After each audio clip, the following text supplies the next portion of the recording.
Hey folks, John here, Old Hickory Forge, welcome back. So I'm down here in the workshop. What I want to make today is a kukri knife or something of the sort. If you don't know what one is, here's an example. Characteristic of a kukri, you'll see this front heavy, forward curved blade. It should be kind of challenging to forge, kind of challenging to grind, should be a fun project. They're a really good tool to know how to use. If you can get good with a kukri, it can replace your axe and your knife in your kit, so they're a good tool to know how to use. I actually use this when I go camping a good bit. And there's all kinds of fascinating cultural and historical significance to the kukri knife. They originated in Nepal, and they're used by the Nepalese Gurkhas, which are some of the greatest soldiers out there. I've always been fascinated by different warrior cultures from around the world and stuff like that. And a good saying is that if a man says he does not fear death, he's either insane or he is a Gurkha. So they're pretty cool. If you look up examples of their heroism and bravery, they're innumerable. So I'm not going to be in any way claiming to make historical or culturally accurate representation of their kukri, because there's actually a lot more to them than what I'm going to be doing. I'm going for something kind of like this, just my adaptation. So anyway, let's get started. So I don't have too much of a plan with this. I'm just going to start forging and see kind of what the steel wants to do and go from there. I didn't do my usual cut off one corner because I feel like I need more practice forging out points.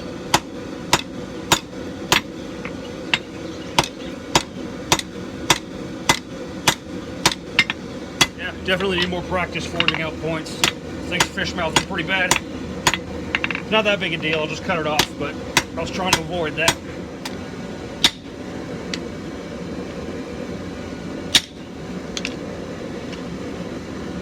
Of course, you don't want to cut all the way through on the face of the anvil. Just get about 3/4 of the way through, and then shear off whatever it is you're trying to cut off.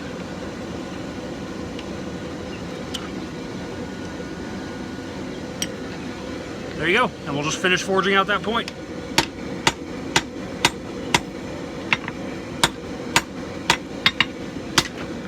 So, now what I needed to do is create kind of the forward curve on the inside of the blade that's going to become the cutting edge, which I'm not entirely sure how to do. So I'm just going to go like right there, using the horn of the anvil.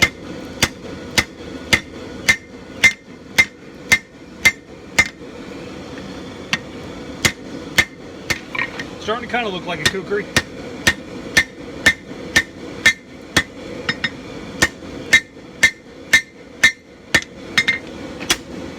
So I've turned this thing around to start working on the handle. There's still work to be done on the blade, but I'm kind of in a good place with it right now. Next thing I need to do is create the little sheep's foot on the end of the handle. So I'm going to use my rounding hammer as well as the horn of my anvil and try to isolate the material in front of it.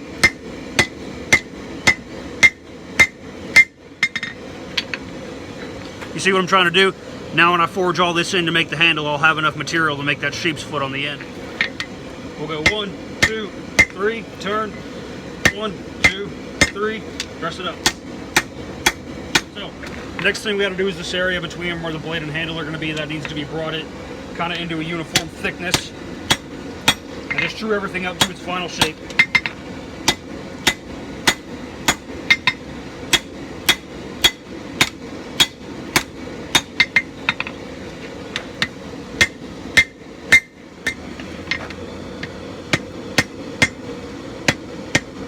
So at this point, I'm just trying to bring everything to its final shape, as well as keep dressing up the thickness a little bit. I've got this thing shaped out roughly where I want it. Now it's time to go ahead and do the bevels. I haven't bothered putting the finished forward curve in the knife yet because I have no idea how this thing's going to behave when beveled. So I want kind of a high convex grind, so I'm going to start about halfway up the blade.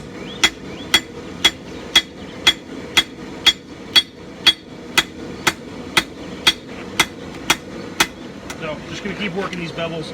The blade is quite thick at this point, so it's taking a little bit of doing. And as you hammer in bevels, the knife is naturally going to want to curve that way. I don't know if you can see or not. I'm not going to bother fighting that now. I'll worry about getting the final curve once I get the bevels dressed up to the thickness I want them. So, got the old dog's head hammer out, just finishing drawing down these bevels. So now what we got to do is create that nice forward curve, which is undoubtedly going to screw up my edge geometry, so I'll probably have to go over the bevels again. That's really not that big a deal.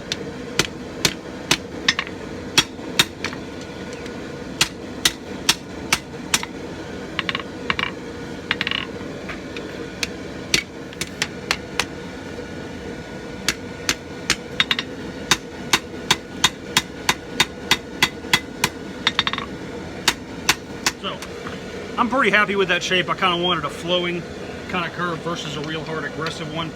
So next thing I'm going to do is just take my flatter, run it over both sides a few times to get everything cleaned up according to the line. If you don't have a flatter, this can be done in your vise. This is just a little bit easier. So here's what we got out of the forge. Came out a little bit smaller than I would have liked. The blade's about 8 inches, but ain't nothing I can do about it now. Next time I'll start with a bigger piece. But first thing I'm going to do is use my push stick on the grinder to go ahead and flatten the tang all the way. Then I'm just going to grind in my bevels about halfway up the blade or so, true everything up. I'm going to try to leave kind of the rough forged finish on the spine back here. I think that'll look good. But anyway, let's get grinding. As you can see, I'm sweating like a pig. It's actually cooled down a little bit finally. It's been up in the high 90s the past few days, but drink water, you'll be okay.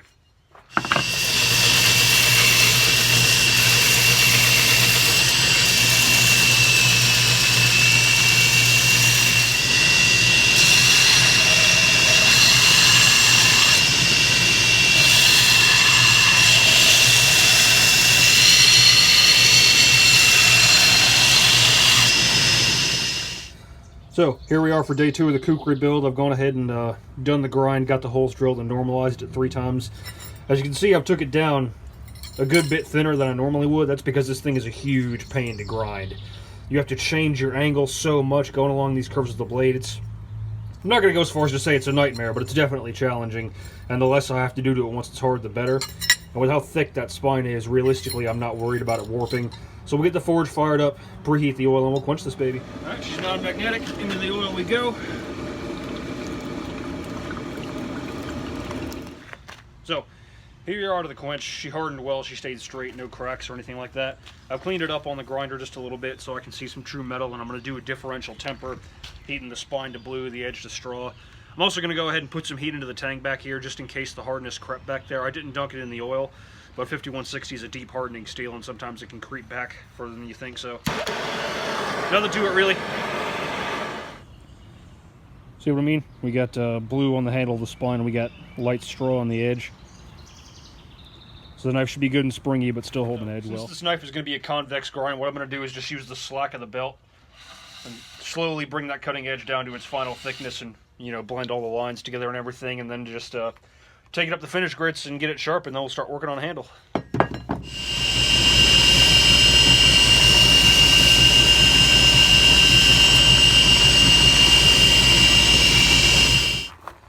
So the only piece of wood I have that'll accommodate this handle is this old discarded piece of walnut trim board.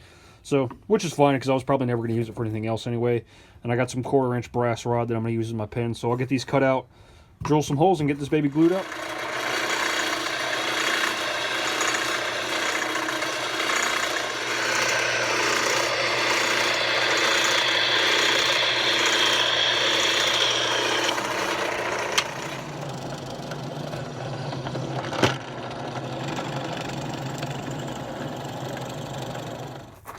Got my scales cut out and the holes drilled. What I'm going to do now is I've pinned them together. I'm going to go ahead and sand and true up the front of these handle scales because once they're on the knife, you're not going to be able to get to them.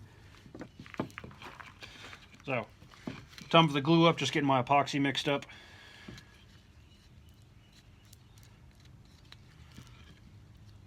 The glue up's always a tense moment because you are working against the clock.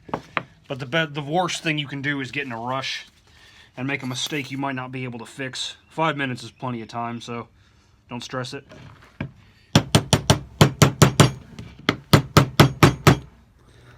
There you go. Scales are glued up, clamped up. There's a little bit of excess material, but walnut's pretty soft as far as hardwoods go. So trimming all that off won't be a big deal.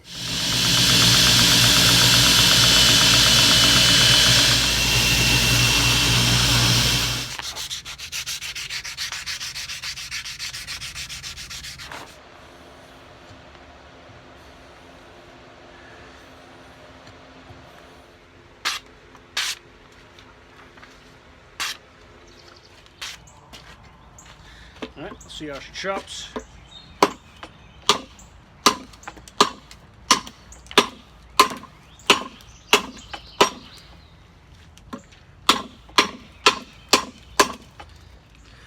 Another great thing about a kukri is this little notch right here is very, very useful for carving. You know, say you're out in the woods and you got to make a trap or something. You know, you can even use it kind of like a draw knife. Kind of cool. So there you go. One Kukri. I'd say this came out pretty well for my first Kukri. I've never made one of these before. You saw, you know, she chops well, she carves well. She's good and sharp. That walnut actually turned out to be a really pretty piece of wood. I was worried it might be kind of bland, but it came out really nice.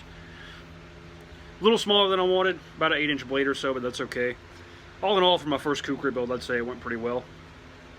Anyway, as always, more cool stuff coming. If you like what you saw, like, share, subscribe, all that jazz. And if you have any suggestions of anything you'd like to see me build, drop it in the comments. Y'all take care.